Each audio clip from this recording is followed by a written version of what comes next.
ओम नमो भगवते वासुदेवाय नमः। जय श्री राधा कृष्ण। दोस्तों, स्वागत है आप सभी का हमारी यूट्यूब चैनल पावरफुल हिंदू धर्म में। आप सभी पर भगवान श्री हरि तथा लक्ष्मी माता की कृपा सदा और सर्वदा बनी रही।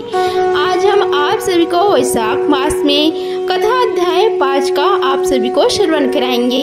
आइए श्रवण कीजिए कथा अध्याय 5 का। श्री नारद जी कहने लगे कि हे राजन, वैशाख मास सब धर्मों, सब प्रकार के तपों, सब महीनों और सब दानों से अधिक क्यों है? सब हे महाप्रज्ञा, अब मैं तेरे सामने कहता हूँ, तू ध्यान से सुन। जब सब युगों का अंत होता है तब सब देवताओं के राजा शेषशायी विष्णु भगवान संपूर्ण लोक और जीवों को अपने उदर में समेट प्रलय के समुद्र में शयन करते हैं और योग माया के प्रताप से अनेक होकर भी एकता को प्राप्त होते हैं। एक दिव्य निमेष व्यतीत होने पर वेद प्रार्थना करके भगवान को जगाते हैं। तब भगवान अपने उदर में स्थित जीवों की रक्षा करते हुए उन जीवों को अपने कर्मों का फल देने के लिए सृष्टि के रचना का मन विचार करते हैं। तब विष्णु भगवान की नाभि से त्रिलोक का आधार स्वरूप सुवर्णमय कमल उत्पन्न होता है। उसी कमल से विराट पुरुष रूपी ब्रह्म उत्पन्न हुए। फिर भगवान ने उस विराट पुरुष में 14 भुवन उत्पन्न किए, जिनके भिन्न भिन्न कर्म और आश्रय हैं। ऐसे अनूप समूह रचे। फिर सत, रज, तम तीनों गुण प्रकृति, मर्यादा और भुवनों के स्वामी रचे।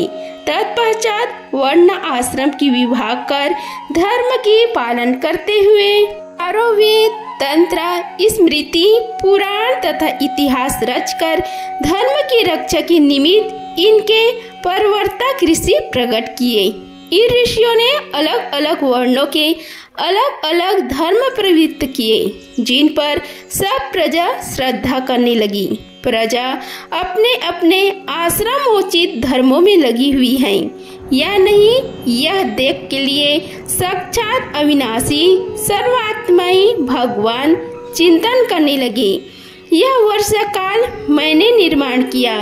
इस सब प्रजा कीचड़ आदि में फंसे दुखी हो रही हैं, जिससे सब धर्मों को नहीं कर सकती। यह देख क्रोध उत्पन्न होता है।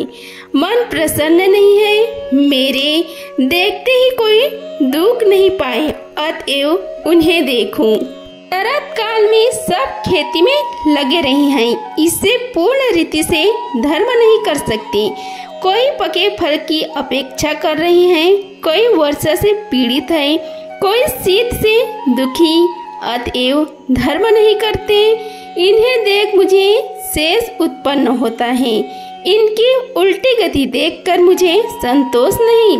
हेमंत ऋतु में शरद की मारे कोई प्रातः काल नहीं उठता। सूर्य उदय से पहले न उठते देख मुझे क्रोध उत्पन्न होता है।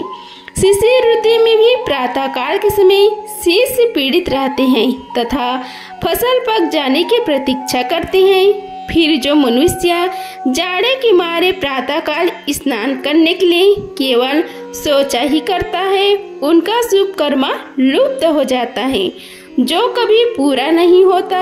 यह समय प्रेक्षण का नहीं है।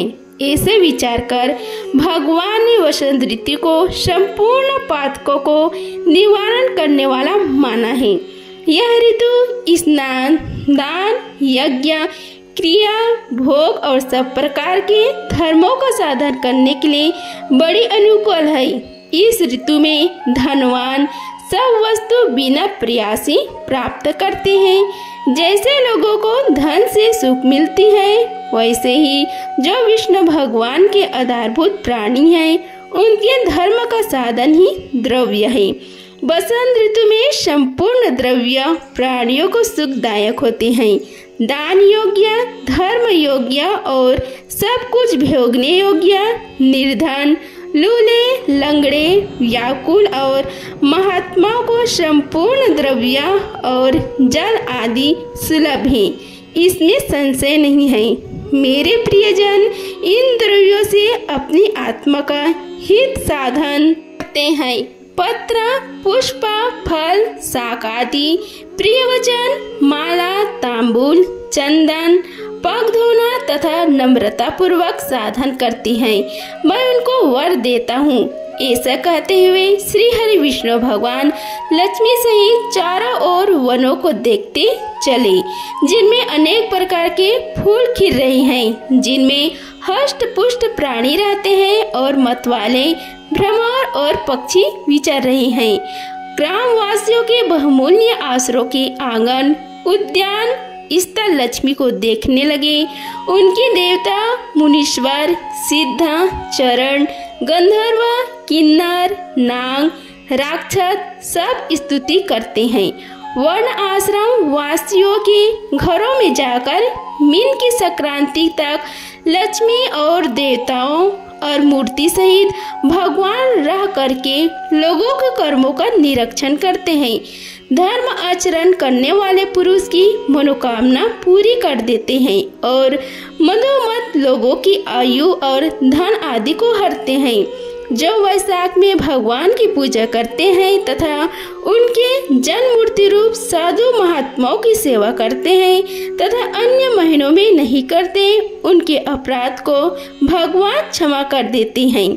जैसे अपने देश में आए हुए राजा को देख उस देश के निवासी मनुष्य बहुमूल्य भेंट पूजा लेकर राजा की पूजा करते हैं, तब राजा पूजा के आकार आदि द्वारा यह जान लेता है कि किसकी सेवा पूरी है, किसकी थोड़ी। उचित पूजा होने पर प्रसन्न होकर निश्चय उसे मनवांछित फल देता है और जिनकी पूजा सेवा ठीक नहीं उन्हें दंड देता है।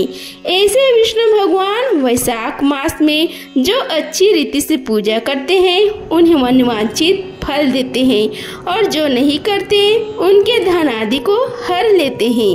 धर्म के रक्षक देव सारसधर विष्णु भगवान इस मास में प्राणी की परीक्षा करते हैं, इसलिए यह महीना सबसे उत्तम है। इस प्रकार वैशाख मास में कथा अध्याय 5 का समाप्त हो। बोलो श्री हरि भगवान की जय। अगर आप सभी को यह वीडियो अच्छी लगी होगी तो वीडियो को लाइक कीजिए, चैनल को सब्सक्राइब कीजिए और कमेंट बॉक्स में जय श्री हरि लिखिए। धन्यवाद। मिलते हैं अगले वीडियो में, तब तक के लिए जय श्री राधे कृष्णा।